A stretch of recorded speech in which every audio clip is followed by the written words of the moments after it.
Good morning, guys. How are we all doing? I am Dan from Trading with Dan. This is our Bitcoin morning update. So if you guys wouldn't mind smashing that like button, we shall go straight over to that Bitcoin 4-hour chart. So yes, Bitcoin on the 4-hour. Again, we had another attempt to try and break above this resistance area. Again rejected a bit quicker this time, or at least we held a few 4-hour candles above it, or about above it, but yeah, rejected pretty swiftly, but still no real follow through back down to the lower side of the range. So I mean, that's not bad, is it? That was the opportunity for them to liquidity grab to the upside, slam us down to 18.5 again in exactly the same way they did here. And also here, but not this time. So read into that what you will. A potential sign of strength there that we didn't trade lower. So yeah, whilst we do keep testing below here, up below this resistance, and keep testing above it, at some point we've got a shot of breaking above and holding above. Obviously if we break down, we'll know if we break down, but at present, if you had to pick a direction, it's looking quite good on the back of Bitcoin alone anyway. So there are some other conflicting macro factors. If you want to go and have a look at Finance 1.0, on one side we have the stock market closing at these lows here, fully and formally taken out these lows that we had back here. There we go. We do have a new low for this bear market. It wasn't looking like that was necessarily going to happen at this point right up here, but then as soon as we started to pull back, the chances got higher and higher, obviously, that we could take out this low. When we bounced back up here, it was looking like maybe we were going to continue upwards, putting a nice higher low here, but that was not to be the case. I mean, basically all that really happened was we had Jackson Hole, Jerome Powell just came out being just that guy starting to annoy me. He's just, all these guys, they're just people, they're fallible people, bothered about their image and their legacy. They have so much money, so much power anyway. They don't really care about actual things other than like their own legacy and how they're looked back at when they get into these positions of power, and they're not necessarily doing the right thing. I mean, clearly they kept rates too low for too long. They already made a mistake. They made that mistake. They kept basically, so let's list a few recent mistakes. Kept rates way too low for way too long, and then said inflation was transitory, then it wasn't, and then now they're doing whatever they're doing now. Will it be a mistake? Won't it be a mistake? Obviously you guys can probably guess my opinion of it, but we've already got 2 out of 2 mistakes in a row, and in my opinion it's going to be 3 out of 3. They are just they are not they're just not really fit for purpose, are they?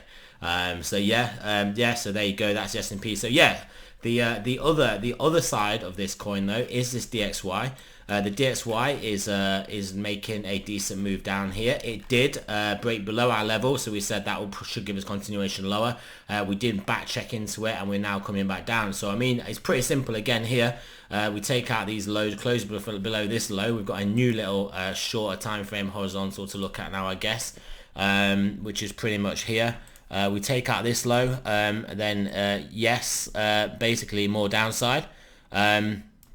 However, if we get back above this, the same horizontal and this high here, then yeah, we could just be getting more of the same, and then at that point you've got to target new highs for this move anyway. What is the all-time high for the dollar?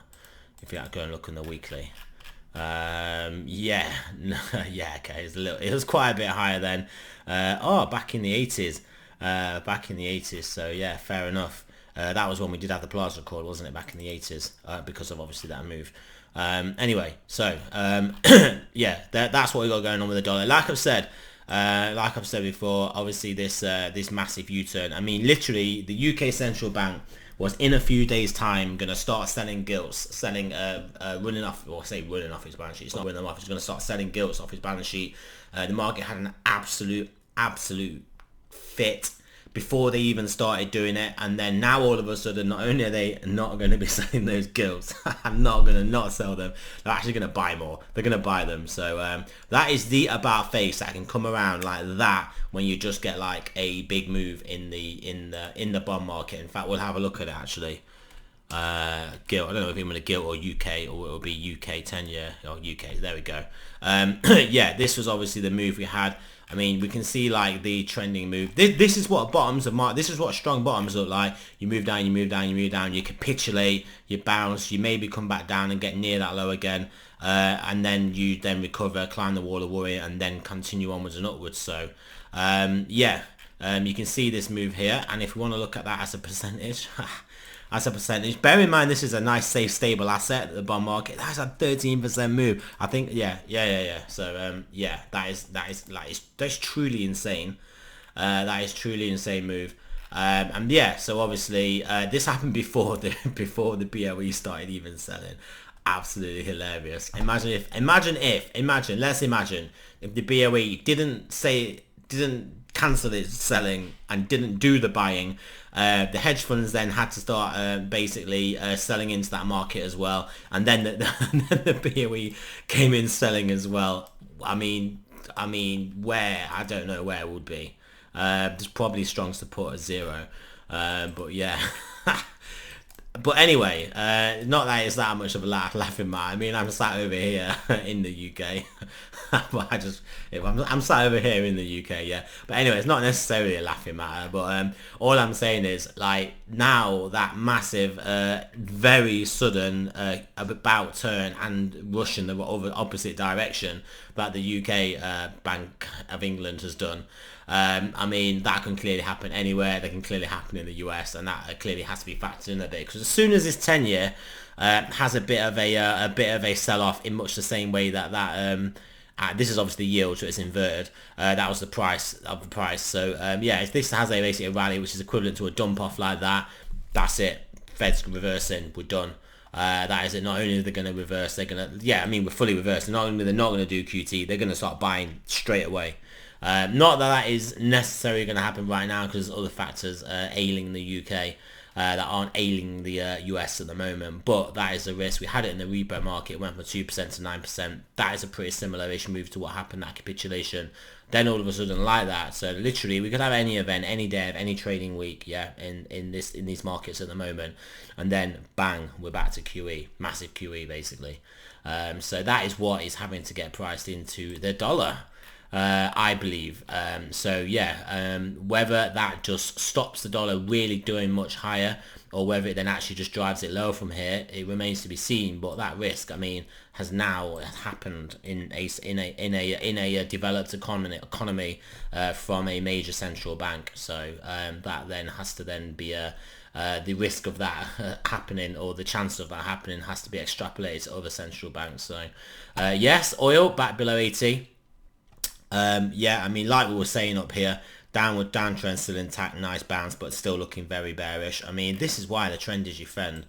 Yeah, just the trend is your friend. I was watching listening to a podcast from some certain macro guy who literally was just like been selling rallies in stocks and buying dips in the dollar, and that's all he's been doing all year. Happy days. Happy days. Just the trend is your friend, and that's it, isn't it? Just following the trend. Maybe doesn't have to have any sort of macro view. He just has to look at the trend. That easy. Anyway, ETH BTC not really doing anything. ETH USD not really doing anything. Bitcoin dominance similarly, which is ETH BTC more or less, is not really doing anything. Anything else to look at here? Gold also. Wait, not the gold silver ratio. The gold. It is above this horizontal, just need to get a bit higher for it to, I mean, we did basically say this 1680, 1690 is what it needed to get over. Rejected from there at the moment. A nice place for it to reject and come and make a new low if that is to happen. So it does need to reverse and get back above here. This consolidation or pullback, it does need to reverse and get back above here, and then it can start to look better. I would expect gold to start to look better in this potential environment with central banks. Yeah, there's that. I mean, clearly if you price gold in pounds, it's looking a little bit better than this. Let me see if I can find a ticker than that. Gold GBP. I mean, there's no real reason why I shouldn't. I mean, here it is. Yeah, so now let's look at the difference between this chart. In fact, we'll go to a weekly. We'll go to a daily. yeah, it kind of looks better, doesn't it? Gold versus the pound kind of looks better. In fact, we are. I mean, we are not far away from our recent all-time highs. So that just puts things in perspective for you. If you own gold and silver and you don't live in live in America, this is the difference. So yeah, I mean, I may actually add this to the list. Where do I type it? I have to type it in at the top, don't I? There it is. Yeah. XAU GBP. GBP. We'll just get that one. Gold British pound. Is this? Should we use this one? Yeah, we'll use that one. And then it should appear at the bottom of my list. It should appear at the bottom of my list. Why hasn't it? This is where it's meant to appear. Right, we'll add it again. I'm on because I'm on this watch list. It shouldn't be. Can I just add? Oh yeah, maybe this will work. XAU GBP. Add this one. Yes, yeah, so it has appeared there now. We'll make it the correct color. We'll move it up to the correct position, and then yeah, so if you just want to look at the difference between these two charts, one clearly not looking good and breaking down quite far away from the highs, the other one clearly not breaking down, if anything the exact opposite and very near its highs, and literally has actually did, would you believe it, trade a new all-time high. So yeah, there you go. All my gold bars buried in various places around the country. No, not really. There are not really any buried around. So yeah. Anyway, we've gone off a bit of a tangent there. We've gone off a bit of a tangent. Yeah. So also just think about what BTC price in dollars has done. Sorry, price in pounds has done. It's not looking as bad. It's not looking as bad. Do we want to have a look at that? Oh, we might as well. We might as well, hadn't we? Let me just get rid of this. BTC, GBP, Bitcoin, British pound. Yeah, Coinbase will do. Yeah, I mean, obviously we do know it's down a lot, and if we did put these charts on top of each other, it's probably not. We obviously know it's not performing as bad at the moment because obviously the pound is weaker than the USD. But I mean, the chart doesn't look great either. So maybe we won't. We'll just pretend we never looked at that. No, not really. But obviously, just because this is so volatile, this slight differential in the currency, even though it is quite a big move currency-wise, still pales in significance to the relative volatility of obviously of crypto. Yeah, let's look at stochastics now. That's enough chat. That's enough crypto banter this morning. 4 hour pointing down, 10 hour looking to point down, 12 hour looking to turn down. Daily though still looking good, however losing its upward momentum here. Bi-daily still pointing up, got a lot of room to run. 3-day up as well. 5-day looking to turn up, weekly up at the moment, bi-weekly down, and monthly we've got that new tick, and we have lost quite a lot of curvature here, so that is nice to see. You can see how quickly this can turn around. So say we do get a decent move above 20k into next month, we could very, I mean, say at the end of next month, this month now, obviously October, say we're like mid 20ks, this could be pointing up again then by then.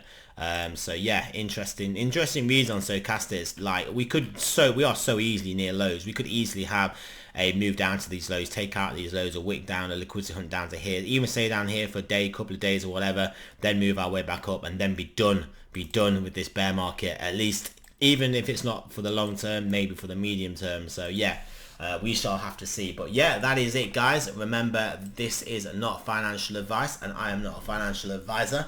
Always do your own research, and I shall speak to you guys soon.